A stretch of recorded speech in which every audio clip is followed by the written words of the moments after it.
Hi friends, welcome to engineering projects. Today our project is power factor correction meter. For this device we have used an Arduino UNO and the power factor measuring circuit, a step down transformer, an adapter and the capacitors and an AC load of resistive and inductive. So we have just switched on the resistive load, so we are getting the power factor as 1 or 0.099. So I would like to explain each and every part we have used for this project.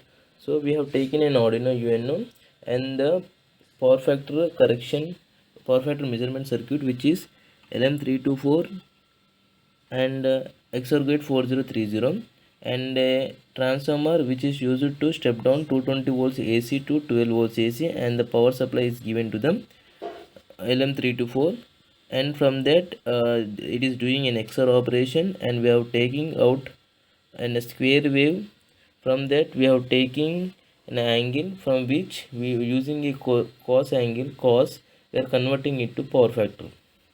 So we are getting the power factor as 0.99 for the resistive load. And for the current we have taken a small CT to measure the current, and for the voltage we have taken a voltage divider circuit, and these are the two capacitors for which it increases the power factor, and a small transformer as an inductive load. This is the 12 volts 1 ampere adapter to give the power supply to the Arduino. So I am switching on the switch. I have switched on to resistive load, so we are getting the power factor as 0.99. So I am changing it to inductive load.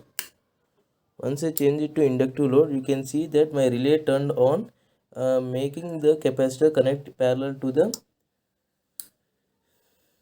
load. So power factor is from 0.772, it increased to 1 using the capacitors. This is the complete circuit for to measure the power factor and to correct it.